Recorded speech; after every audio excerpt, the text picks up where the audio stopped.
Goodman.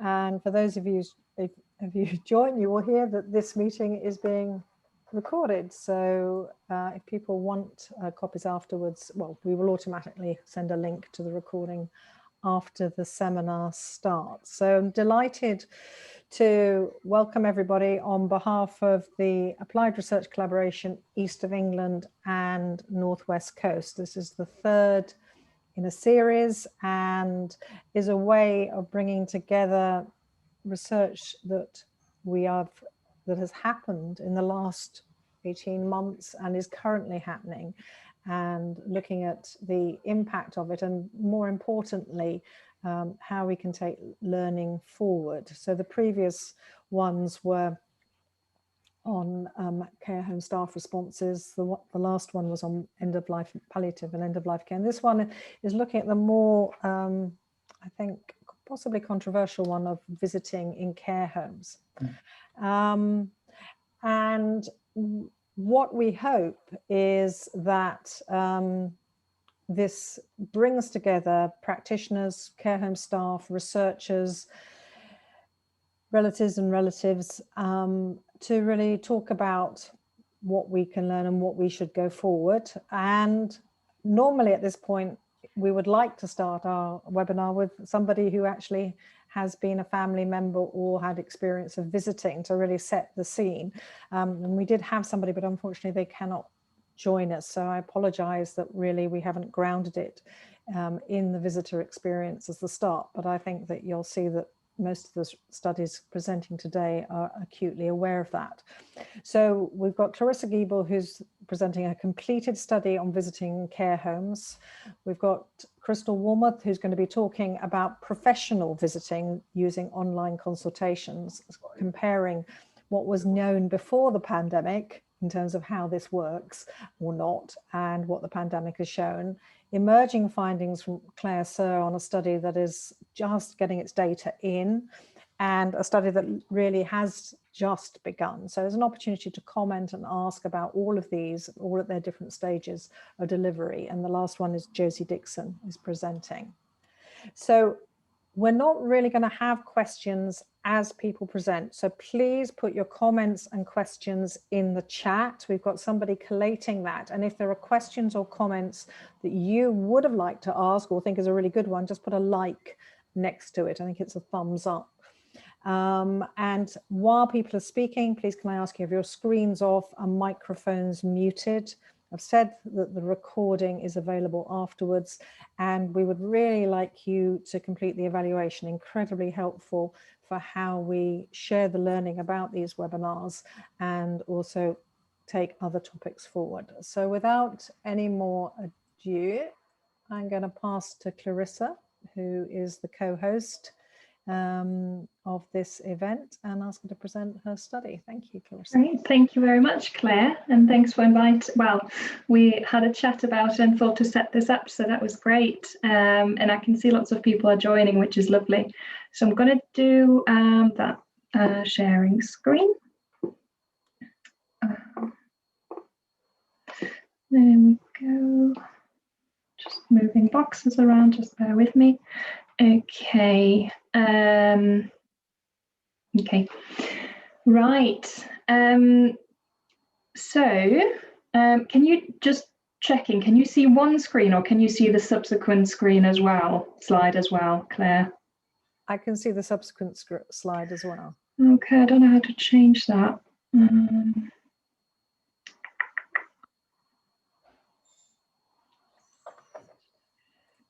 Okay.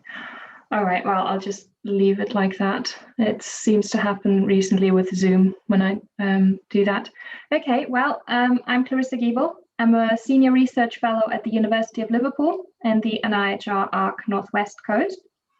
And today I'm going to share some of our findings, some of our key findings from our COVID-19 care home study, where we've looked at care home visitation during the pandemic, and how testing and vaccination have impacted on visitation and generally on everyone involved. So that's family members, that's care home residents, and that's care home staff. So before we conducted this study, which was done in October, November, up until March this year, we've conducted a study in the community, and I just very, very, very briefly want to give a little bit of a snapshot of that, because it really informed us conducting this study in the care home setting. So back in April last year, we conducted a qualitative and quantitative study into the impact of COVID-19 restrictions on people living with dementia and their unpaid carers across the UK. And what we found, so we've conducted over 50 interviews at baseline, some follow-up interviews. We've had around 600 people completing a survey. And just to kind of highlight some of the main findings, we found that closures of social care and social support services had a detrimental impact on the well-being of people living with dementia and on carers. We've noticed faster deterioration in people residing in the community. And we've also noticed increased care burden because that social care support system was just taken off families. So we thought, okay, particularly the issue of faster deterioration, we thought that might in the long run, unfortunately, lead to increased levels of care home entry as well. So really, there have been changes in care delivery, not just in the community, but also in care homes. And what we then noticed in the community sector, we wanted to understand better how those changes might be similar or different or more intense in the care home setting, in that staff has to adhere to all these public health restrictions, wear full PPE, ideally adhere to social distancing. Obviously, that's not possible when you do a personal care task, etc. So one thing we found already from our community-based research, which linked us up into our care home research, was that when we followed up a number of unpaid carers or family members qualitatively in June, July last year, so about 3 months after we first interviewed them, was that some of the people with dementia they were caring for in the community had since April entered a care home.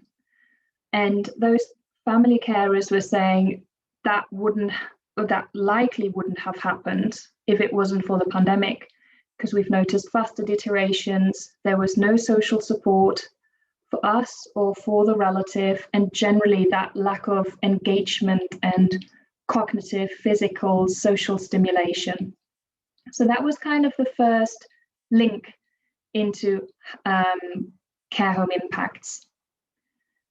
And then we thought, right, we really want to understand this much better just looking at the care home angle. So we've received some additional funding to interview. Initially, we only wanted to do baseline interviews in October and November. And obviously in December, the game changer happened in terms of vaccination rollout.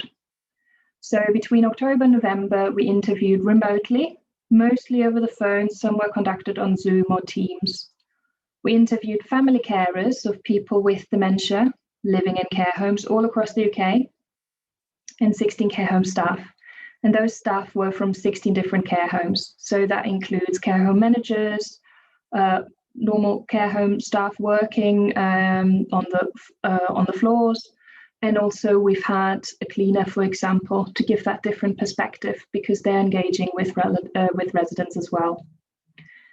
And then because of the vaccination and the increased testing, we thought, okay, there really is a point of conducting some follow-up interviews to see how things might have changed in terms of visitation. So all across March, we've conducted 20 more follow-up interviews remotely. So first of all, I'm going to give an overview of the findings from those baseline interviews, and then I'll share how things have changed within the period of only a few months, not just emotionally, but also on the visitation rights, etc. So I'm sure as many of us are aware, there was very, very little actual face-to-face visits, and that usually only happened with end-of-life care visits during the pandemic. We've heard from many family carers and family members that they just hadn't seen their relative at all, not even remotely. via FaceTime or different systems. Some had pod visits, some had garden visits, window visits. So we've got the different experiences about that. And back in October and November, whilst it was perceived as a little bit of a lifeline, obviously much better than not having any communication or contact, we also noted that many carers were getting... Sorry, there's an audio in the background. We noticed that many carers were also emotionally upset when they had those alternative face visits, as I would call them. That obviously can be because they haven't seen their relative for a very long time and then suddenly they're seeing them again, but also just the fact that they couldn't touch them, they weren't close to them. And many were also saying that the person living with dementia didn't comprehend those visits. So we've got one particular lady, I interviewed her and I remember her saying just, my husband got up, seeing me behind the pot screen and walking against it, or like repeatedly, not understanding there's a screen in between us. And that obviously is incredibly emotionally upsetting. So that was about the visitation and how those visits were facilitated and enabled if people indeed were receiving some of those visits, which was also difficult to arrange. What came out, what was interesting and what we didn't expect to find necessarily in those interviews and transcripts when we analysed them, was that many family members seemed to think that care homes were more concerned about their reputation and financial implications as opposed to enabling safe visits. So we have a quote here just to illustrate that, saying they're more worried about the income and people catching COVID, so infection risk management, than actually providing that adequate care to the residents and looking after the well-being of the residents. And that got heightened in the follow-up interviews, obviously, as well. We've got people saying there's just a deterioration to the care delivered to my wife, to my relative. But people also acknowledge, family members did acknowledge, okay, we do realize there's increased pressure on staff. And I'll get to that in a few slides down, how the care roles have changed. And we also noticed that there was a deterioration of residents, particularly in the mental well-being of residents. So we have a quote here from a care home staff saying that this lady, she stopped eating because she didn't see her husband anymore and she was really upset about it. She was only eating when male nurses were around because they reminded her maybe a little bit of her husband. So it had an impact on everyone involved. And I think this mental health impact on the residents was highlighted particularly in individual changes to visitation rights. So compared to the Netherlands, which seemed to have a very good, or at least much better approach early on in the pandemic in terms of providing guidance to care and visitation, safe visitation, there didn't really seem to be anything like that in place in England or the UK, at least what was captured in our interviews. So, as I mentioned earlier, there were differences in terms of visitation for end-of-life visits. So people were allowed, from those we interviewed, into the room of the relative and actually, well, some were allowed to hold their hands. But some care home staff, not all, some spoke to us directly and said, well, we're noticing that their mental health is deteriorating and obviously we don't want that. So some of the staff made these exceptions and said, okay, we're letting the wife, the husband, the daughter in to just look after, to promote the residents' mental well-being. But we didn't notice that in all care home staff. So again, it's that, I suppose, human judgment by different care home staff. And as I just mentioned again, that communication came out really, really strongly, particularly the lack of communication. And that's not only the lack of communication and guidance from the government, how care homes should adapt to provide safe visits whilst also manage the infection risks, but also there seemed to be a lack of communication between care homes and family members. Some care homes were quite good in providing regular newsletters or enabling remote visits where the alternative visits weren't that common. But we also noticed here, you see a quote. One of the family carers noticed that, well, they themselves weren't allowed in, but they noticed that some other relatives were allowed in, but there was no communication as to why that was the case. So that again fuels the frustration which builds up in the time between our baseline and follow-up interviews as well from family members because of that severe lack of communication. So really what we noticed really early on in those interviews and transcripts was that there was this fine balance that needed to be struck between providing suitable care and promoting the well-being of residents by ideally enabling safe visits, which weren't really enabled to a great extent, but also care homes really concerned about the infection management and their reputation. So let's say a lot of people would pass away in the care home from COVID. They then were worried, okay, that's really negative for us, for our reputation, because most likely fewer people will then come into our care home. So you can see those concerns, I think, from both sides, from family members, but also care home staff, just because they weren't supported, I think, with clearer guidance as well. And not to forget, we're dealing with a population here that is struggling to understand the guidance themselves and the social restrictions. So if we think about dementia, we found particularly, well, we found in the community that people with dementia, many of them, especially in the more advanced stages, did not understand why do I have to wear a face mask? Why do we have to socially distance? Why can't I go to my neighbor and have a chat in his house? Why can't I see my grandkids, etc.? And that then in the care home sector caused further difficulties. So we picked up on that as well, that the residents didn't understand, oh, why is all this going on? Why can't I see my wife? Why is there the pot screen, for example? So that's an additional difficulty in that whole care delivery. So we also looked specifically at those 16 interviews with care home staff, and we wanted to understand how working practices have changed and how they were affecting staff.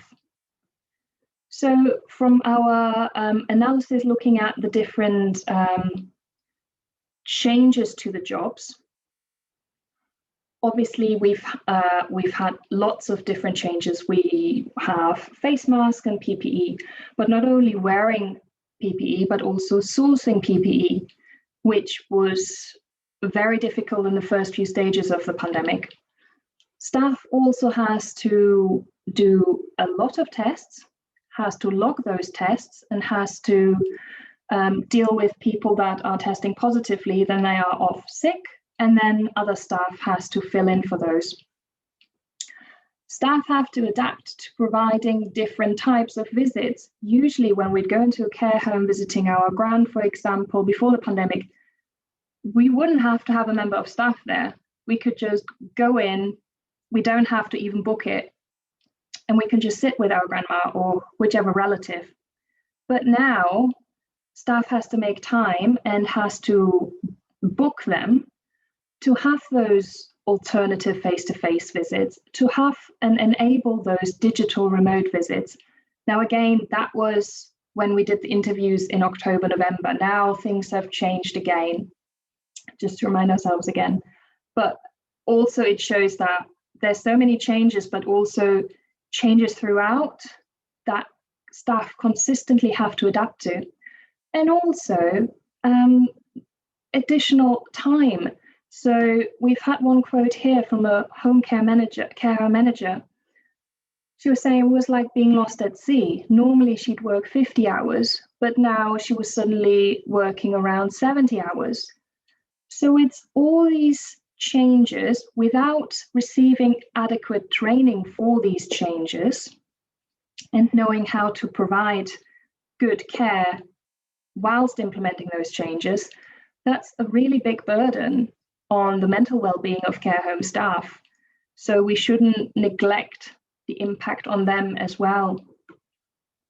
And here a quote just to illustrate in terms of sourcing PPE and how difficult that was. So some managers were really good at that, but others weren't. And we also have had some interviews where a member of staff was saying, well, we didn't have enough PPE. We were really struggling, but the care home down the road, they were offering us some because they had a lot of it. So you see that networking going on as well, and that support, which was lovely. So that was October, November. And what we noticed, didn't necessarily expect, because we were mainly interested in how visitation was changing. Care home visits were changing between October, November, and March because of vaccination, because of increased testing. And we didn't know, but obviously the 2 essential visitor announcements were made for England throughout March. But it wasn't necessarily the changes in visitation that struck us when we looked at the follow-up interviews in March. There were 2 things that came really out. One of them was the change in mood, and the other was vaccination reluctance in staff. So here you see a couple of quotes from care homes, from different care home staff. And it's a really big issue because we found that all of the family carers had been vaccinated, had been adhering to restrictions, at least from what they told us. But they saw different members of staff behind the window, behind the pot, sitting really close to their relative. But family carers often didn't know whether they had been vaccinated, or in some instances, they knew they weren't vaccinated, the care staff. So that fueled a lot of anger, not frustration, just anger, because they thought, well, I'm vaccinated, I'm as safe as I could be. Why can't I see my relative close up? So we even have here some quotes saying, well, actually, there was a low uptake in some of those care homes. And also we picked up on misinformation about vaccination. So in the second quote, you see that one female care assistant, she thought it might impact on her fertility. We've also had quotes from care home staff saying, well, I thought I might be microchipped. So in the end, many of them did get vaccinated, but there was a lot of misinformation going around. And I think there needed to be clearer communication and information about the benefits of the vaccine, but also logistical issues were noted. So sometimes care home managers said, okay, you can get your vaccine in half an hour. If you don't get it then, you won't get it again. But that's not feasible for everyone. Some people might not be in the care home, they might have training elsewhere, or I don't know. So there were barriers to them getting the vaccine. It wasn't just all down to staff declining getting it. But as I just mentioned, that change in mood was really intensely noticed in family members. So going from being really upset and frustrated at the back end of 2020 to being angry at the care homes, but also at the government, because nothing seemed to change. And whilst in England, at least, those 2 essential visitor rights were announced, care homes were not made aware of this, at least the ones that were interviewed, were not made aware of this until it was in the news. So carers, family carers, were legitimately ringing up the homes saying, oh, I can come in now. I can see my husband now. But the care homes needed time to prep for this and said, oh, well, it will take a few days. So again, lack of communication fueling that anger in family carers. And this is just a bit of an overview of the key findings from our study, which turned out to be much bigger than we thought.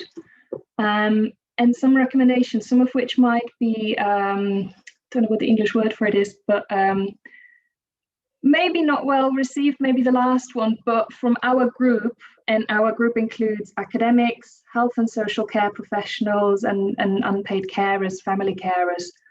So we thought from these findings, we would recommend that social contact is absolutely vital, and family members need to be able to visit and see their loved ones. Remote contacts don't work well for many, particularly considering the dementia and cognitive deficits. There's a need for clearer guidance, not just from the government to care homes, but also for family members knowing what can happen and how it can happen. There needs to be staff training and psychological support, because we've noticed how emotionally burdened many staff were. And we felt that COVID vaccination should be mandatory for staff based on those findings. And just to kind of go back to where I started, findings that we have in the care home setting throughout the pandemic can inform community-based research and how people are impacted in the community and vice versa. So it shouldn't be just looked at in one setting. And just to kind of refer to the fact I mentioned briefly that the Netherlands in May last year, they've rolled out safe visiting guidance for care homes. So what we've done is we've linked up with Maastricht University and their evaluation of safe visiting and compared that with ours. So that should be really interesting to see how safe visits were enabled. And that's that. Thank you very much to everyone. Thank you very much, Clarissa, and apologies that I didn't formally introduce you, but you were able to introduce yourself. I get very preoccupied about time, so I'm sorry. So that was an excellent presentation. Please can people put their comments and questions in the chat link. I think you've highlighted really well the tensions and internal contradictions as well as system-wide ones that people were grappling in. And I see there's also been a request for links to the papers. So if the public domain ones are available, if you wouldn't mind popping those links in, Clarissa, that would be great. I'll do that. Thank you very much. I'm now going to move straight on to Crystal Wormuth. And Crystal is a research fellow working with the Applied Research Collaboration East of England, and she didn't put that in her bio. Oh, yes, she did, yes, and is just taking up a fellowship with the THIS Institute, the Health Improvement and Safety Institute, to look at how primary care works with care homes. So now this study, I'm sure Crystal's going to explain how it came about, but this is looking at professional visiting using online consultation. And so I'll hand straight over to Crystal. Thank you. Thanks, Claire. I'll see if I can get my screen to share. Is it going to work?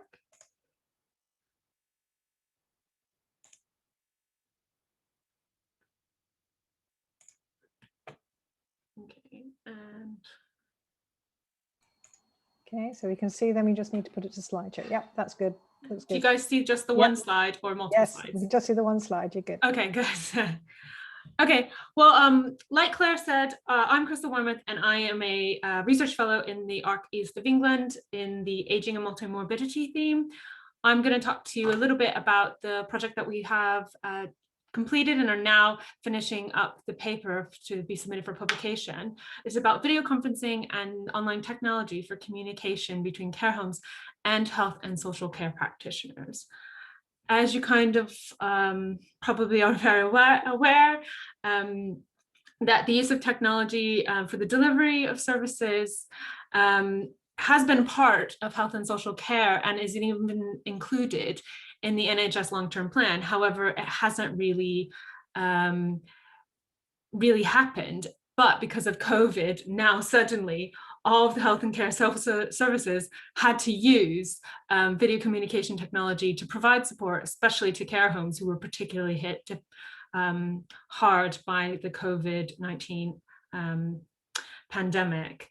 As you all probably know, they were particularly vulnerable, the residents were, and as well, even though they were basically told that they had to use this technology now, there was a real lack of guidance at first about how to implement and how to use this technology.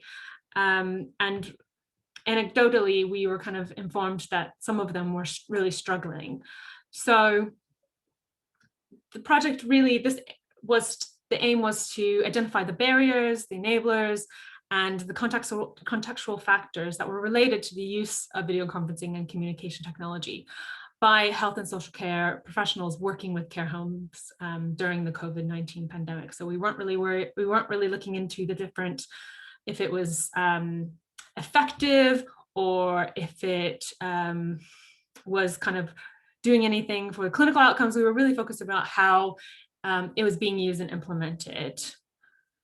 Just to give you a general overview of the methods, we did two different types of methods. We did a scoping literature review, where we were looking into the past literature about the use of this type of technology with care homes specifically. And we had to include studies that had some sort of implementation aspect in them. And they were screened independent, and then we extracted the data and coded them into general themes. And then we also did qualitative semi-structured interviews with social care and healthcare professionals working with care homes about their experiences and how things have gone using this technology in light of COVID-19. And these were identified through the Trust and social care services. All of the interviews were conducted remotely, and they were coded, and then we identified relevant themes from the coding. Then to pull together both of these different pieces, we used the NASSS framework, or the non-adoption, abandonment, challenges the scale up, spread, and sustainability of health and care technologies, which really we thought was a really great way to kind of pull this together, because it not only considered the complexities of health and social care settings, but also was focused on technology interventions and innovations. So we thought it was really good to have something that was relevant, and we could pull together both of this past literature as well as the current findings that we had from interviews with social and healthcare professionals.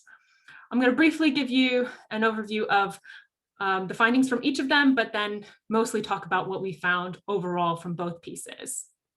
So from the scoping review, we had over 577 papers found, and then they were screened, and the ultimate list had 17. You can see we have a flow diagram of the studies and how we're selected, and ended up with our final number. Most of the papers were published in 2015 or after. There were no randomized controlled trials. None of them focused on social care professionals. 10 were concerned about specialized healthcare services. 3 were about communicating with hospitals, about transfers and discharges and admittance. And then only 1 had anything to do with COVID, which was about prevention and outbreak management with care homes. The interviews, we invited 15 people to take part, but only 12 participated. 5 were healthcare professionals and 7 were social care professionals. All of them were female.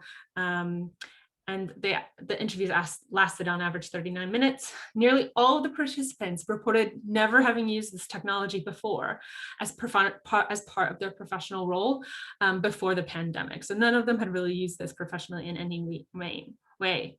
Now I'm going to talk about the general findings from both of these two pieces and what we found. First of all, what went well? So there were some really interesting things that went well. First of all, health and social care professionals found the technology acceptable despite some of the challenges they had implementing it and using it. They were receptive to using it. Secondly, the technology actually could provide meaningful consultations. They were able to do the consultations. They were able to talk to staff and residents as needed. Also, there was this greater sense of congeniality, and even the word camaraderie was used between staff and social and health care professionals. There was kind of this shared experiences of trying to use this technology and the challenges that come with that, such as, suddenly dropping out, not being able to hear, muting yourself on accident, things like that we're all kind of used to nowadays, as well as a greater sense of we're all in this together, we're all doing the best we can in this situation, sense that everybody had in this. Additionally, health and social care professionals were really surprised sometimes by what was possible, especially when it came to physical examinations and assessments. They were kind of surprised they could look at stuff if the camera was moved and see things clearly enough, as well as be able to perform some things that they would normally do in person. Lastly, we have to recognize that previous evidence and the interview participants both discussed how money and time was saved. They were saved not only by not having to travel to see people now, it was kind of a little bit more convenient for them in that way, and they were able to see more people in a day. And they all recognized the fact that having this remote contact supported intervention or prevention strategies for COVID as well. So in light of all this, the rapid learning and adoption during COVID was quite positive. However, this kind of was interesting because when it was compared with previous evidence, which often said that people were often apprehensive about using this kind of technology, especially with care homes and with older people, and the fact that they would need very comprehensive implementation plans, and motivational leaders or champions were needed to make sure that this was used. However, in COVID and the fact that they just had to use it, they didn't have time to plan. They just kind of did it. So certain other things were prioritized, and those other suggestions from previous evidence wasn't really needed. So things that came out of having to do it during COVID, certain things are prioritized, such as data gathering and sharing. That was a big part of doing any sort of consultation, was getting the correct data and sharing it. And that was another thing that they felt was really important and was difficult sometimes to do. But when it worked well, it was an advantage to using this technology, as well as having a facilitator present, having a care home staff or someone to help facilitate, whether it be the examinations, setting up the equipment, helping with if there was an issue with the equipment or issue with using the technology. So having someone there was really important and helpful. Also, scheduling appointments and recognizing what care homes routines were like, and making sure to not schedule them when care homes were having meal times or something like that. Also, access to private and quiet space to make sure that there was privacy for the resident during a consultation. However, there were a lot of issues that were raised, and these need to be highlighted because they have quite big implications for practice and use. First of all is the fragile IT infrastructure that was in place. Good, reliable internet connection with video and sound quality was vital. If you didn't have that, you couldn't do it. You couldn't use the technology, period. As well as consistent support for procuring and replacing and changing software and equipment. There was none of them talked about any support really available. And this was something that was highlighted when one care home had their iPad stolen. Now they didn't have it and they couldn't do remote consultations. And this kind of has implications for practice because further resources are needed and technical support for longer term sustainability of this technology's use. As well, the role of care home staff, having a facilitator place, being present, as well as helping to arrange, prepare, facilitate these consultations with residents was so important, and they were valued by health and social care professionals. So having someone be there, as well as to help collect important information, take measurements, act as the go-between with residents, was all really important. So video consultations require collaborative partnerships with care homes and care home staff. While health and social care professionals' time was saved, it actually may have increased the workload of care home staff. Like Clarissa said, we need to consider how this impacted care home staff and some of their responses to even visiting, let alone having to support consultations. Lastly, one of the big differences we found from previous literature and the current and the interviews was the use of multiple platforms. So most previous interviews or previous studies had particular platforms or technology that was being used. However, because of the rapid adoption they had to do, they just used whatever was available, and they used multiple platforms, everything from Zoom, Teams, a CrewX, Attend Anywhere, multiple different types of platforms. So different types of communication software and video conferencing platforms were used depending on their specific needs, the reliability of the technology, and the available support. So healthcare professionals tended to have access to more things like Attend Anywhere or CrewX, which are specifically designed for health and care settings, whereas the social care didn't really have a lot of that. And it's unclear really how this communication is documented. So implication for practice is that this came up in some interviews.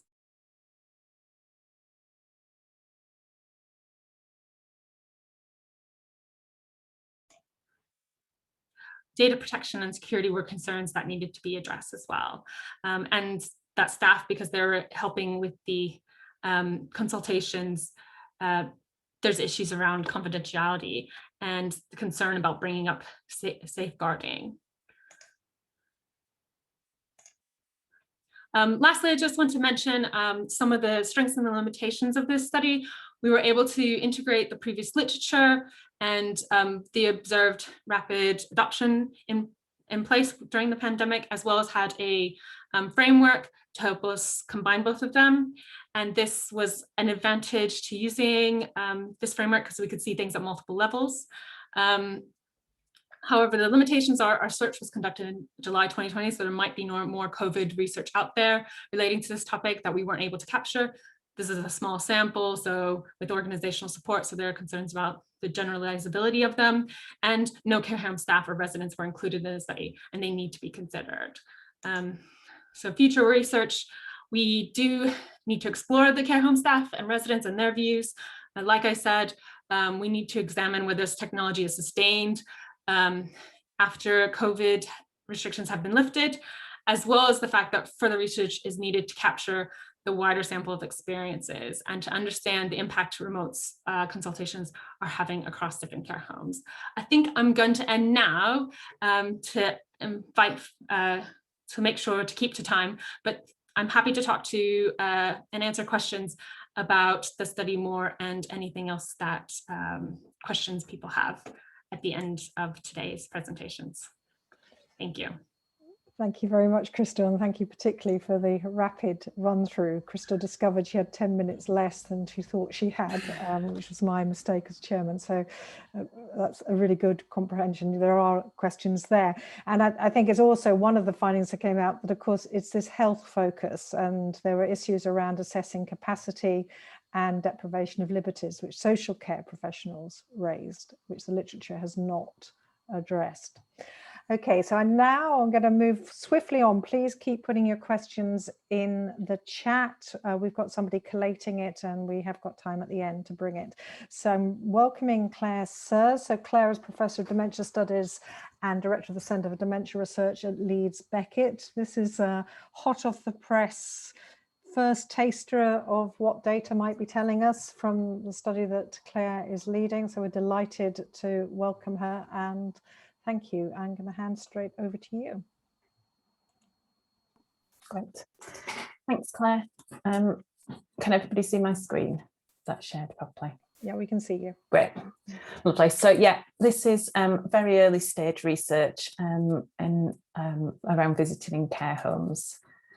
So our study aimed to particularly look at best practice approaches. So we were very aware that there's research already, and there'd also been lots of discussion in the news and things around the challenges around visiting in care homes. So in particular in our study, we wanted to try and focus on what approaches to visiting were being adopted in care homes and why, what had informed the decisions that care homes had made to use those approaches, and then what were the best practices and what supported care homes to make those decisions and to have that kind of visiting in place.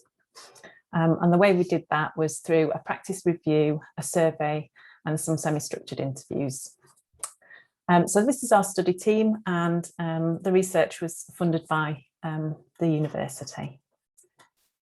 So a note of caution, as Claire mentioned, we have literally just got our data in, and some of the interview data is actually in the process of still being collected. So we've only just started analysis. So this is a very much a scan of the data we've got and share some very, very early thoughts on our findings with you. So just a note of caution on that. So just to talk through the practice review, what we did for the practice review. I can't see anything on the screen. It's just your front screen. Have you changed your slide or not? Yeah. No, it's not changing. Is it not showing up? No. Oh, No. Is that better? Yeah. That's All it, right. yeah. It doesn't like it on that screen where I can actually see it. It's hard to look sideways. So the practice review included a synthesis. And what we were trying to find out was different care home visiting practices, what the barriers and facilitators were to applying those in practices, and then the impact of those on care home residents with dementia, on relatives and care home staff. So what we did was conducted a search online, but we were particularly looking at sort of evidence related to practice activities, so not like a systematic review of published research, but other data sources, which I'll run through in a second. And these run for a 4-month period from November 2020 to February 2021. So that was obviously when the second wave was COVID was hitting. So we've got a period of time where we were looking at different things that were going on. So the data sources that we looked at included government guidance and resources on visiting. We had local authority guidance and web pages. So we selected a certain number of local authority websites based on areas that we knew had different levels of COVID and had been in different tiers as they were at that time. We chose some care home groups and looked at their protocols. So some of the bigger groups, as well as looking at information available on smaller groups and individual care home websites. We looked at some of the online forums and if there were any specialist threads around visiting in care homes. We used Facebook for particular groups and organisations, Twitter. We looked at media stuff, so some of the BBC, sorry, my cat's joining in, and then guidance that was available on some of the key websites as well, so the Alzheimer's Society, British Geriatric Society, as well as looking for more of the practitioner publications. What we found was that there was, as has been mentioned already, significant variability, but also changes in practice, even over that short 4-month period. We found there were a very wide range of different types of visiting, from outdoor to indoor visiting, indoor behind screens or with pods or in specific rooms, virtual visiting, drive-through, through to no visiting at all. And also a huge range of variability in terms of visitor restrictions and requirements. So whether there were particular things, protocols to be followed, whether there were limits to the number of visitors, number of visits a week, lengths of visits, whether people were allowed to travel on public transport before the visit, and all those kinds of things. What we felt underpinned a lot of this was particularly the changing situation, because it changed so rapidly, quite quickly. So things changed often from day to day or week to week. And that meant the guidance also changed. And there were also lots of layers of guidance. So there would be government level guidance on visiting that then might be translated into some local authority guidance. And then there could be, if a home was part of a larger chain, there could be the group level guidance. And then it was down to individual care home managers to then interpret and implement that as well. So all these different layers that could add different interpretations in. And there are also issues with the layout of the care home and what that meant in terms of what could or couldn't happen for visiting. So for example, if you've got a 3-storey care home, the residents on the ground floor may be able to have a window visit to their bedroom, but obviously residents on the higher floors can't. So what we saw was as well inequalities in visiting policies and practices, both between care homes, but potentially within care homes as well. So these are just a couple of examples from the data. one care home manager talking about having to do constant risk assessments due to the changing situation, and this second one just relating to some local authority guidance that you can see how quickly approved on the 13th of November, updated on the 30th, and then being reviewed again in December. So some of the barriers and facilitators that we could see from this was, we've heard a bit about the technology already, and in terms of, you know, it can be difficult for some people to engage with, and care homes need the resources. We've heard about the difficulties that people with dementia experience in understanding the need to social distance, but the resource implications then, you know, staff present during a visit can help, but then there are all sorts of resource implications, and also that you can't visit your relative individually and have that space if you are allowed to visit in person.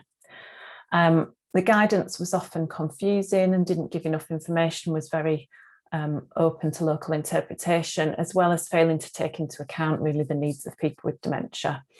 And there was a lack of understanding generally about the complex nature of dementia and how guidance would be put into practice. All of the impacts that we were able to find information on were negative. So we've heard about these already in the previous two presentations about the impacts for residents with dementia, for their relatives, and for staff. So I'm going to move on to our survey and report some findings from that. So it was an online survey that we ran from March, and it just closed at the end of June, and we recruited via lots of different methods, but mainly social media and targeting care home groups, as well as joint dementia research. Our participants, respondents were largely relatives, as you can see, so 78% relatives, but we did get some care home managers and some direct care staff responding to the survey. Of the relatives, and it's the relatives data I'm going to focus on because we've got lots of data from the survey, you can see that the majority were a son or daughter, with a few being a spouse, and then a variety of other relationships. But 86% said the person that they supported in a care home was living with dementia. So we asked lots of different questions in the survey, but we thought they'd share these with you because we asked some questions about what people's preferences might be if they had to weigh up different options, recognising that this is really quite a complex issue. So we gave them a question where they could choose one response or the other. So the first one was whether they'd prefer to have their relative being protected from catching COVID, or whether they'd like all relatives to be able to visit residents in person and be able to have the kind of contact that we would normally have. And you can see that it's fairly, you know, there's slightly more people preferring to be able to have the full visiting experience, but by no means it's a complete sort of focus in that area. And you can see there's just less than half of people would much prefer to have their relative protected from catching COVID. In terms of the next question, we asked whether they prefer less frequent in-person visiting, where they could have physical contact, or whether they prefer more frequent contact by more family members, but having to keep social distancing in place, thinking about the kind of limitations care homes have around staffing and being able to organise these visits. And again, a fairly even split, but actually people preferring that more people will be able to visit more frequently than actually the sort of hand-holding by one nominated person. And the next question was how you balance things out. So some residents having an in-person visit each week on a rota basis, or every resident being able to see a relative at least twice a week, but having to keep a social distance. And that one was 50-50 split. So quite interesting there in when you ask people to weigh up the different options. I don't think it's clear cut what relatives were saying they wanted in terms of if we'd just done this, then we would keep, you know, relatives would be happy with the situation or more people would be satisfied. I think it's a much more complex situation than that. And so our interviews have intended to unpick that a little bit more. So we've done 11 of these so far with the aim of 2 more have been arranged with care home staff, and they've been conducted since March. So what we found was that approaches, as has already been reported, changed over time. So there was this initial focus in the very early days, March to kind of May period, where it really was about preserving life and minimising risk of COVID getting into the care home. So a care home manager here talking about it all being about infection control and protecting life, what people thought was protecting life and health.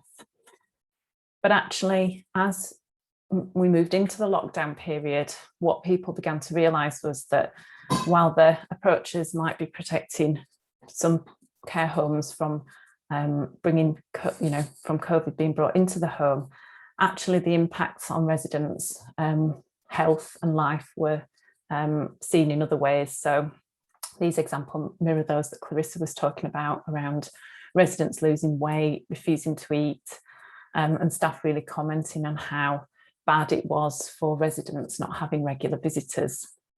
And so the impacts were felt in these other ways instead. So what we saw then was a move to this extremely wide variability in interpretation of visiting guidance and practices, and a sort of move with some care homes still keeping quite a focus on minimising risk, to others sort of looking more at minimising risk to quality of life and well-being. So we've got some examples here of one carer being told she wasn't allowed to go in and visit, with another one saying that they'd been made an essential caregiver. So how care homes interpreted those findings. When we looked at the barriers, there were lots of different things that care homes were concerned about, how we interpret the guidance because it doesn't work for us, worries about the regulators and what that's going to mean in terms of if they didn't get things right, and just the sort of workload involved in trying to translate the guidance into something that's workable for people with dementia. What we found helped was flexibility, creativity, and different ways of interpreting the rules. And so some care homes were able to think of how they could, for example, make people a palliative essential caregiver to give people a chance to visit. We've got flexible ways staff were trying to book appointments so that they could get as many visitors into the spaces safely, and also sort of turning a blind eye on occasions where they felt that their risk was low of people having contact in terms of passing COVID on. So in summary, on that very whistle-stop tour, the government guidance really didn't suit people with dementia and their specific needs. The focus was on protecting them from COVID and minimising infection, but actually it didn't consider the wider implications, and a lot of that was left to care homes to interpret themselves, which caused a lot of stress for both care home managers and families, and this great inequality of visiting practices.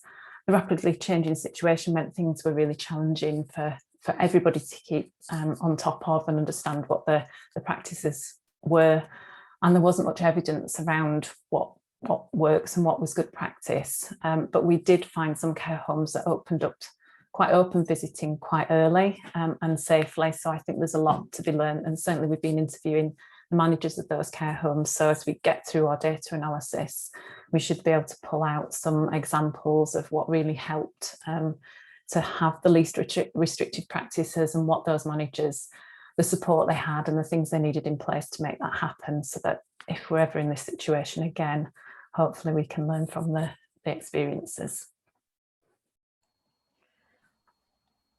Thank you. I will stop sharing. Thank you so much, and I think all the more so that this is literally as you're getting the findings, they have been shared, and that's very gracious. I think all of us as researchers quite like to check and triple check before we share. So thank you, and I think it's amazing how these are all gelling together in terms of recurring themes, but also multiple perspectives, which leads us to Josie. And Josie is based at the Care Policy and Evaluation Centre at the London School of Economics and Political Science. And I think this study started only in the last few months. Is that right, Josie? Technically started in January. In January, we're right. kind of we're picking up a lot of steam currently. So I think at the moment we can, yeah, yep, we can see it. So let's. Brilliant. Is that good? It's marvelous. Thank you very much. I've just got 10 minutes to give a bit of a flavour of the study, which is currently in progress. I'm going to do a bit of a cast list at the beginning. So just to let you know that we're funded by NIHR Policy Research Programme. I'm the PI on the study, and our team, the research team, comprises Clara Lorenz-Dant, Kellen Lee. Margaret Dangor is chairing and supporting our Expert by Experience reference group, and I'll say a little bit more about that in a moment. And Martin Knapp is also part of the research team and providing strategic support.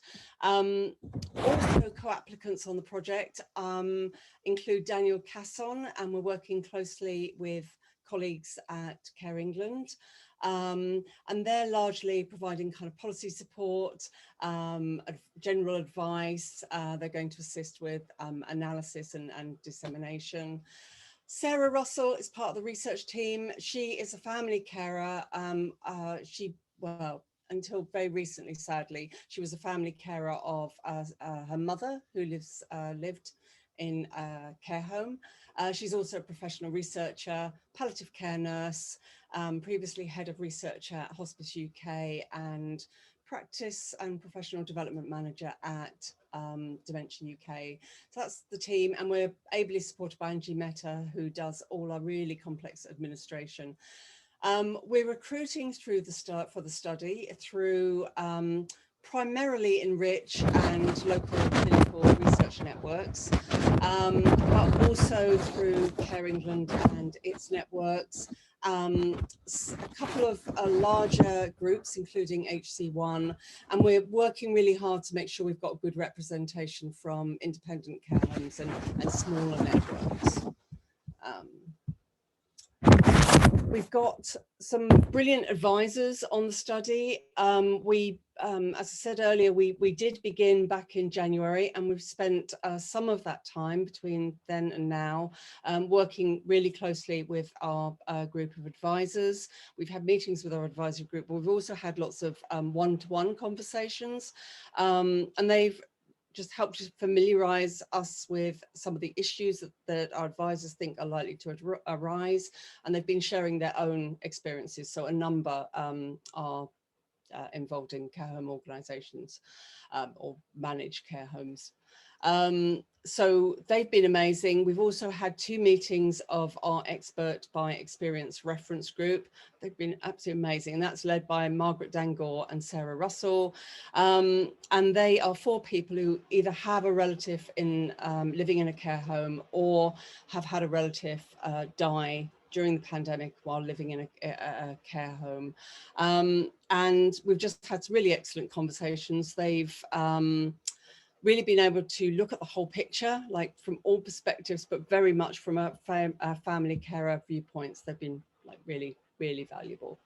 What happens when you share your slides is you suddenly can't see your clock. There we are, I'm going to put that. Our primary research question is what factors shaped care homes' responses to government COVID-19 guidance on visiting arrangements.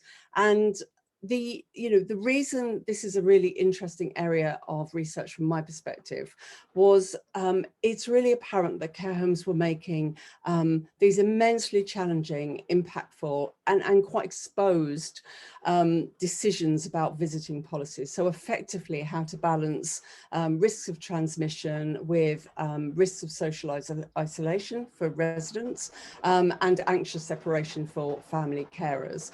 And they're doing this as everyone was in the context of considerable uncertainty about the virus and its implications, and also within the context of really complex and diverse structures of governance, regulation and funding, as well as fragmented and quite limited channels of communication, both within the sector, so between care homes, but also between government and care homes and care homes and other stakeholders. And every care home is different, you know, very different constraints, very different considerations, whether that's buildings and layout or leadership or staffing profile, ownership, geography, so different local governments, so many factors. So such a complex and challenging context. So I kind of really wanted to find out in practice what did drive how care homes made their decisions about their visiting policies, appreciating there are probably multiple answers to that question, makes it interesting. Yeah, and just really just to sort of see from their perspective, how did they make the decisions that they did. So that's quite a high level analytical question, and to make that kind of doable, we've broken it down into 8 really practical, concrete, very answerable questions. And these are questions, come on to methods in a minute, but these are questions that kind of are guiding our data collection tools throughout. Not sure how I haven't got much time, so I'm not going to go through them individually. You can see what they are, and they cover how the guidance was used, how care homes were supported and what support they needed, how policies were working in practice, and sorry, a bit premature, consultation with families and stakeholders, were they involved in any way in the development of policies, how do family carers find policies, did they find them understandable, fair and proportionate, and really looking at variation across the sector and how drivers differed. And we're doing this using a qualitative survey of 200 care homes with follow-up interviews in around 40 care homes to sort of unpick some of those issues in more depth, and then qualitative interviews with family carers. So for the qualitative survey, what we wanted was to get care home managers and senior members of staff in care homes who've been involved with the development of policies to address these questions, those 8 really concrete questions, in their own words. So we're asking them to write a paragraph or 2 for each question, and we've made it really easy and user-friendly to complete. I think it should take 20 to 30 minutes. We know that's a lot of time for a busy care home manager, but we're hoping that people will be motivated to talk about the challenges they faced and how they tackled them. It can be completed in 2 parts if people like. We can do it over the phone with care home managers, just have to ask, that's absolutely fine. And we can provide a paper copy if people want. So if anyone on the webinar today thinks they would like to participate, addresses at the end, please contact us. So yeah, challenges at the beginning were some of the answers were quite skimpy. And I think that's just people's idea of what a survey is. And we've worked with recruiters to really explain what we're after, and that's really worked. And we're getting great data back from that. We're about halfway through, and obviously still looking for care homes to participate. We asked people in the survey whether they would be happy to take part in a qualitative interview, and really encouragingly, almost universally, I mean, almost without exception, care homes have said yes, they'd be very willing to have a follow-up qual interview, and we're just beginning those now. And there's a £50 thank you to care homes for their time for that interview. It takes about an hour.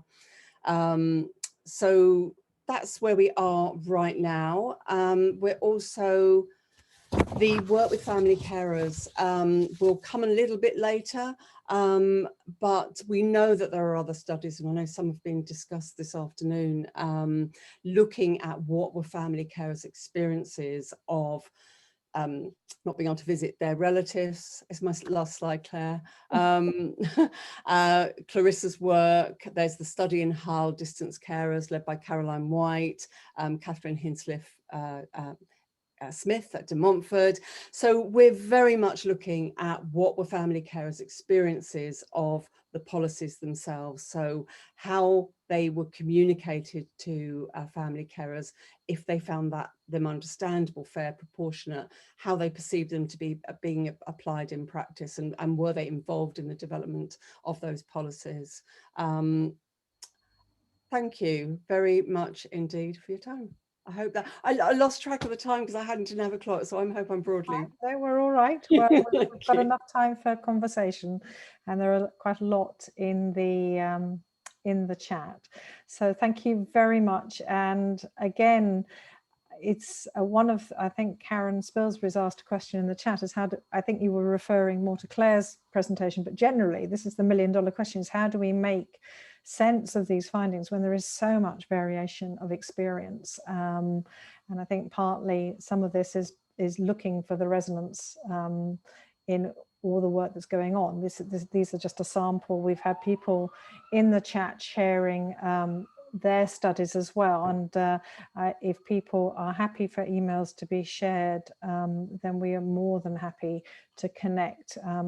One of the glorious things about applied research collaborations is you get to meet people you would never have met in any other arena, and we've certainly had 2 national studies now that arose from these kind of getting together and finding out where all our shared expertise can be brought together.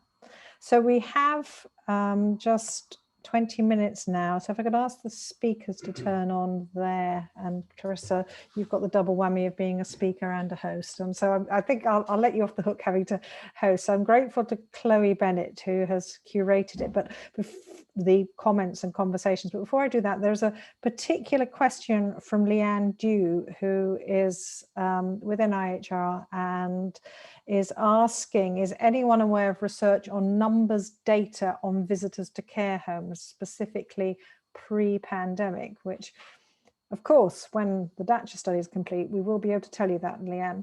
But if before, is there anybody who is aware of that, or where they would go to look?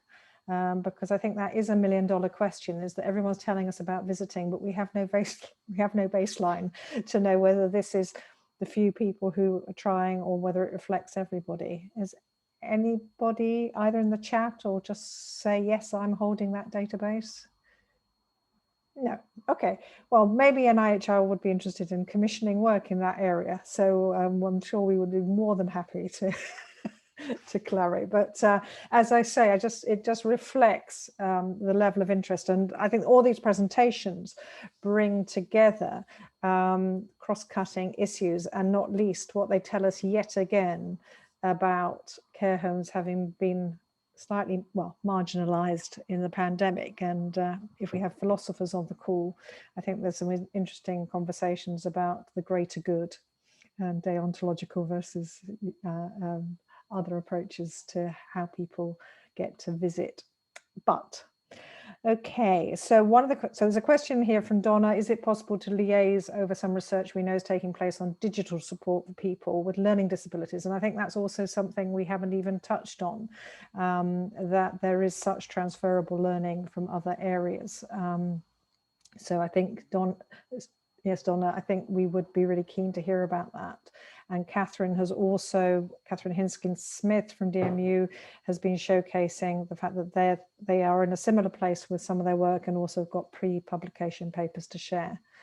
Karen Spilsbury, you had a question about how do we make sense of this? So I don't know if you wanted to elaborate on that, if you're still there. Are you happy to ask? Oh, you're muted, Karen. Hi, I'm here only if people are interested. It's a big question though, isn't it? We've got a lot of description and a lot of understanding, which is a really important part of this. Now, what do we do with it? That's my challenge to the speaker. I think it's also a challenge to the series of these webinars, because the brief for our webinars was it was to take forward learning and not to spend a lot of time looking backwards. But and I think visiting is quite interesting in that we've heard described rapid change. We've heard Claire describe and Clarissa both describe this phenomenal change in how people were receiving guidance and responding, and then Crystal also presenting on how quickly people were learning and the slight unintended consequences. We are open to suggestions. I mean, the standard researcher response would be a briefing document on key points from these webinars. If people think we should do that, I guess we could. But it's who we would report it to. It might satisfy our need for tidiness. Claire, I think there's, from findings, not just from our study, but it seems like from Claire's study as well, and from the work we've seen with the Netherlands and Maastricht, it seems like, yes, this is the past, this has happened, but it's also to keep a really scientific record of how badly the pandemic has been managed in the care home sector, so that when that will happen again, maybe in a few decades, who knows, we have that evidence there that, okay, we need to have that clear guidance really early on. We need to support staff in getting them trained up and managing all these stresses as well. So I suppose that might be some learning to take away from that.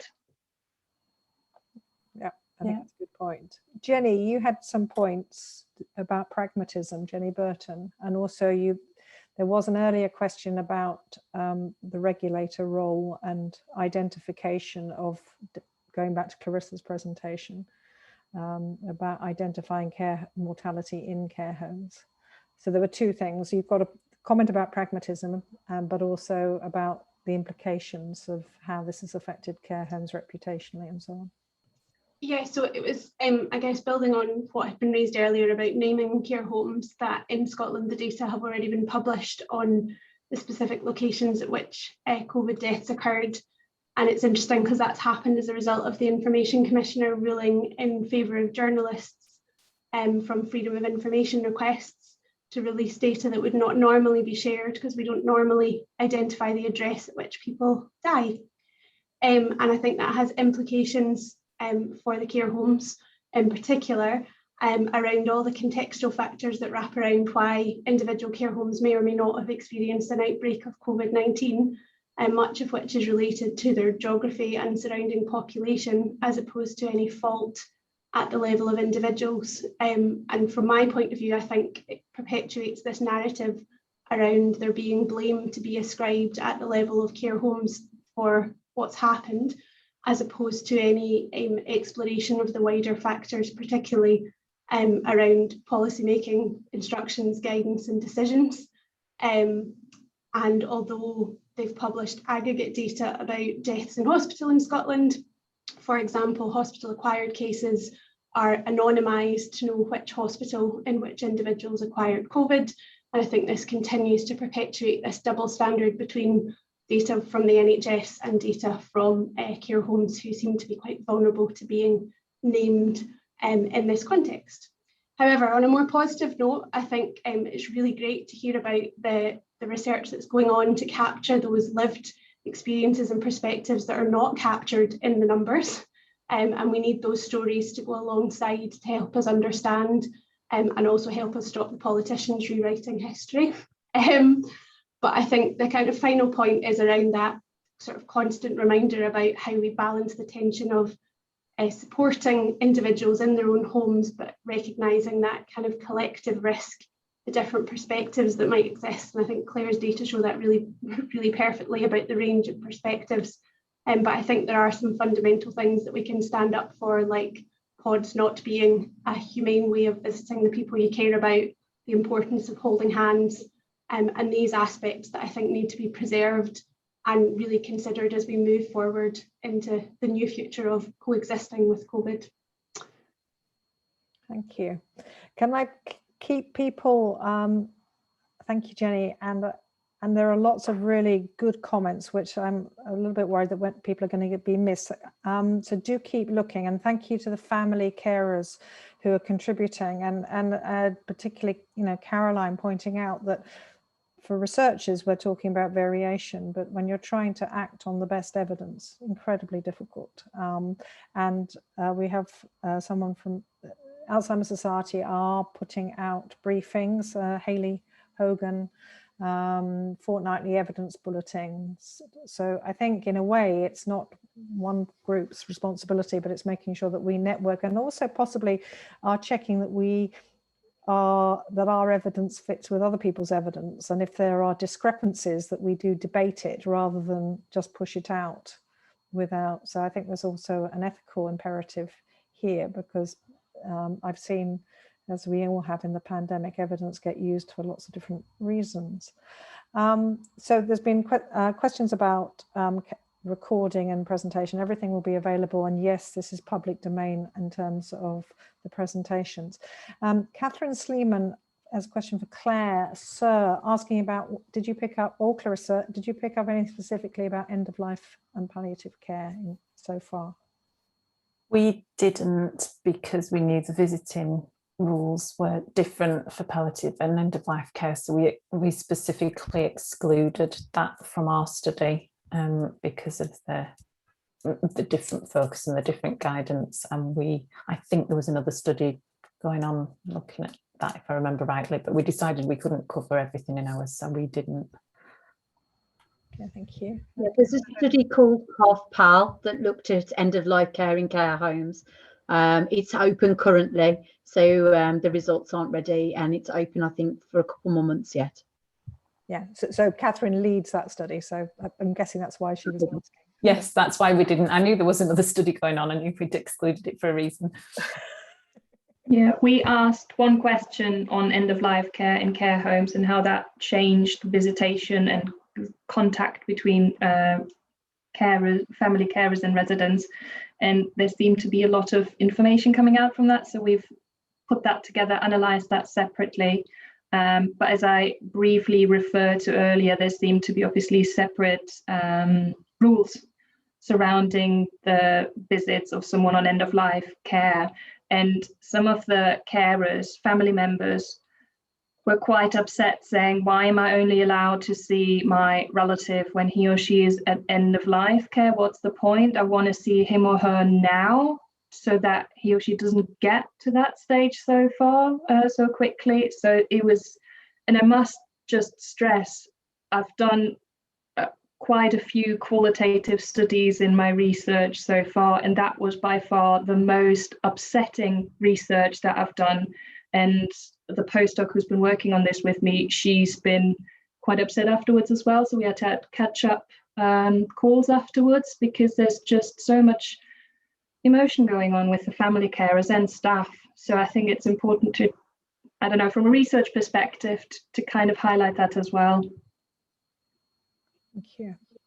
And can I also, because there's a lot of chat, and I think we can circulate the chat as well with the links when we circulate the recording, but Adelina Comas is flagging that there are 12 projects on visiting on the LTC COVID website, and that's international projects as well, but I think there will, so worth looking at that. And Sandra Prue from the Enabling Research in Care Homes.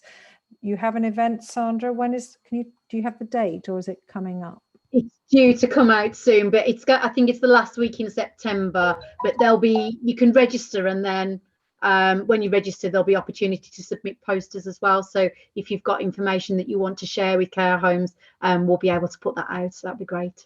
Okay, thank you very much. As I say, this is much about who you get to talk to here, as well as what you hear. So and that's all part of the applied research collaboration ethos.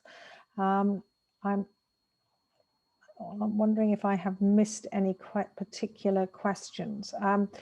One of the, following up from the online consultation, we are currently doing a study looking with staff about the experience, and so, I mean, it's early days, but again, the same range from those who are very comfortable with online to those who are finding it is generating a lot of extra work, as one might have predicted.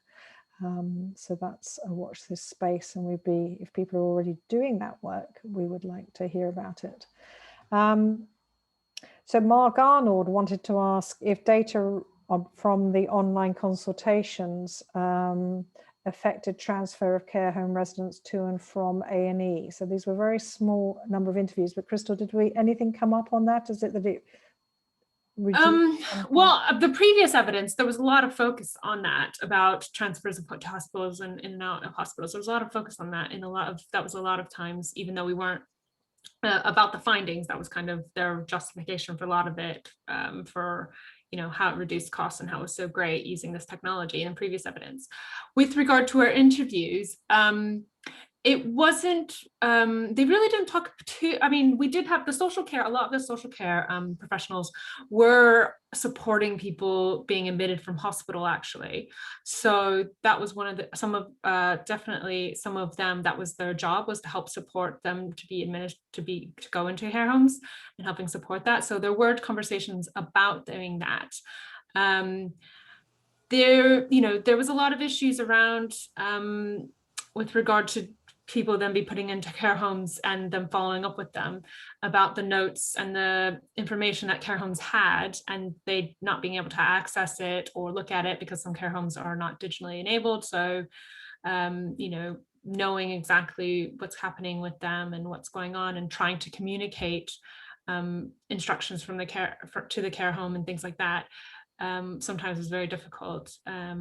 Yeah, it's a really hard one. Unfortunately, we didn't delve too deeply into about that specifically, but it does, I think it is something that comes up about, it's clear that, not being able to share your information across the organizations made a huge impact, because sometimes I remember interviewing one person and they say, well, our visits were when we checked the care home notes and the records that they had, but they couldn't do that now. So if they wanted to look at them, they had to contact the care home, and the care home had to then call them or have a video conference with them to communicate what was in their notes. So because they couldn't see them now.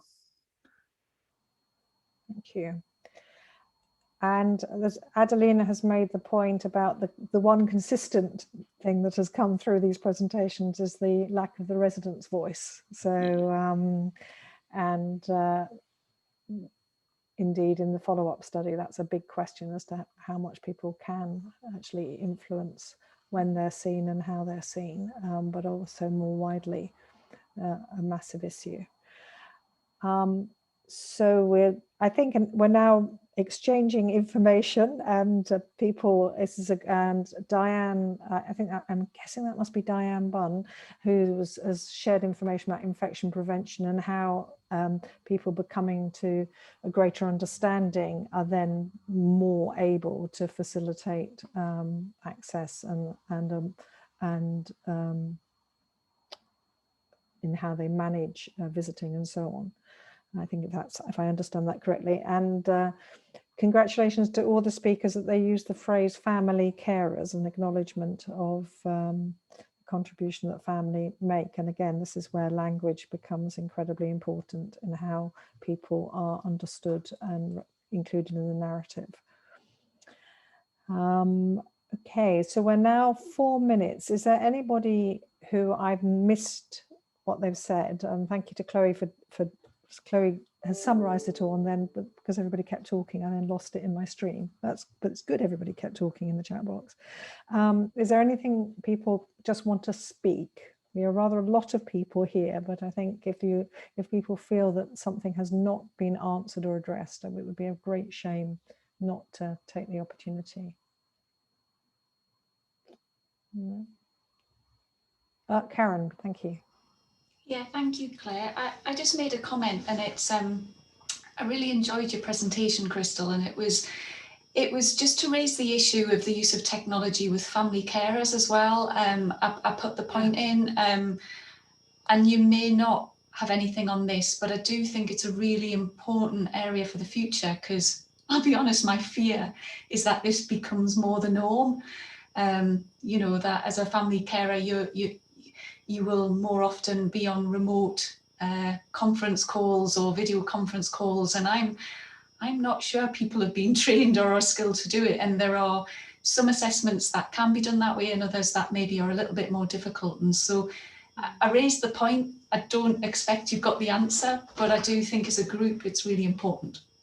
No, that's a really good point. And even though we weren't focusing on the carers' conversations with the staff or with the residents, because we were more interested in the and we're commissioned to do the work to looking at the health and social care providers work with residents and staff. But we did have really interesting conversations about their use of the technologies to talk to staff, to family carers about the residents and like passing on information to them about what's happening in their care, because especially because they weren't visiting, they were unable to visit, the social care professional or the even healthcare professionals were talking directly to the families about decisions that had been made or things that were happening. So they were staying informed also by that way. So they were using the technology that way. And that was really interesting because they often were using, depending on that audience, kind of whatever was easiest for that person. So whether, they weren't using these fancy, ones that had several logins and things like that, they wanted something simple. So sometimes it would just be FaceTime or whatever, just to call a family member to give them an update about what's going on with their resident, the resident, and to give them an update. So that was really something that came up that was really interesting, was those conversations. Often they use, less complicated, no logins, no accounts needed, kind of something you can use on your mobile phone kind of platforms instead. Yeah. Well, thank you. So, and I think, yes, and I mean, this is the uncharted territory and what is normal.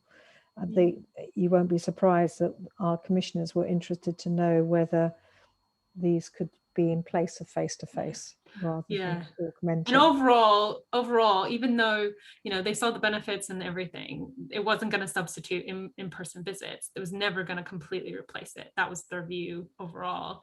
But they were kind of thinking more creatively how it could be used. So either as a triage or to complement, or, preemptively using video conferencing instead of actually going for a visit. Those kind of things were kind of all discussed as possibly how to use it in the future. Yeah. Okay, thank you. So we're at the end. If we were in a conference room, we'd all go off and have coffee, and people would go and buttonhole their speaker and probably work up a bid in a corner. Some of the people on this call would probably have a proposal written by the end of the day, which is also, that's the shame. But I'm just so grateful to everybody who's come, and actually the expertise in the audience, it was phenomenal. Please do look at all the comments about language, about access, about understanding. And I think if we're bringing to the fore just what a phenomenal job care homes are achieving against extraordinary odds, even before there was a pandemic, it will have achieved something in terms of feeding back to policy. We will be sending the film and recording, but we need your evaluation, please, because we really do need to know what works. It's a particular format of where we have a completed study, a study that's, a smaller study that's completed, and then 2 that are in process or just beginning. And we'd quite like to take it forward in other areas as well, but only if it works. So I just remains for me to thank the speakers who were put on the spot. Clarissa, that's fantastic, and an amazing piece of work when you look at the timelines. Similarly, Claire, thank you that you delivered findings probably before your own research team got a chance to see them. So that's a rare privilege. And Crystal, bringing together the evidence pre-pandemic. I think that's one of the few studies that are systematically linked. What did we know before, and what has the pandemic done to that knowledge? And also Josie, we are delighted that there is this huge policy tie-in now, which maybe is would go a long way to address some of the concerns that have come up in the chat, where, so what, we know all this, how can we do it better? So thank you very much. You will be receiving your recording, but please, please, please, the evaluation, so that we can make some intelligent decisions. That's great. Thank you very much. Bye.